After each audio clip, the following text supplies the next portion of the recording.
Yung bagong member po ngayon ng ating mga kasama, yung Airborne Chapter.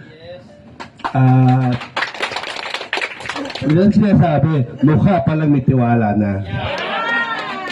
Talaga lang siya magkano, dahil matagal naman tayong nagkakilala, nagkakaharap. Nakikita po naman natin ang ginagawa natin. Kahit dito po sa inyong subdivision, alam ko po ang malasakit ninyong ginagawa. At lalo-lalo na po ang pagtulong niyo sa barangay. Dahil gaya nga po na sabi namin, yun ang makasama ko, hindi po namin kakayanin kung kami lang hinahanap po kami ng karamay. Na alam ko po naman ang hangarin nyo ay para sa ikagaganda ng ating barangay. Kaya pag may kailangan po kami, yan, tawag ako kay Bagwis. Bagwis, kailangan natin ng suporta ng kapatiran. Ayan po ay magiging kaisa rin po kayo at magiging abala rin po kayo sa darating na araw na panahon.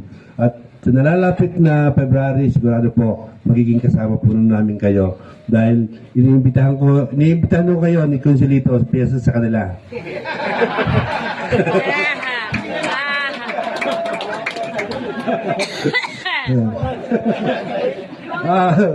Ayun po, dahil sana po ngayong February po may mga event po tayong gagawin. At yun nga po, sabi ko nga po, kakailangan ko po ang suporta ng bawat isa sa mga kapatid po natin na talagang 2 araw po tayo magiging abala kasama po ng mga taga-barangay.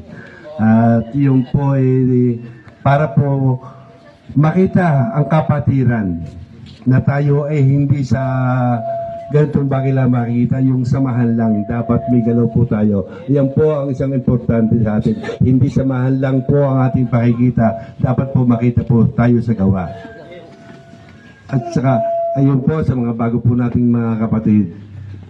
Pakiusap lang din po. Dahil marami po akong nakikita sa ibang ayaw ko na magbanggit kung ano po yon na parang ang hinanap lang, maging member lang po. Nakakalimot sila sa sinumpaan, nakakalimot po sila na ang guardians ay hindi ginagamit para makalamang sa kapwa. Ayan po ang tatandaan po natin. Huwag po natin gagamitin ang samahan sa pansarili po. Dahil ang kapulaan po ng isa, kapulaan po natin lahat. Kasisira po natin lahat yon.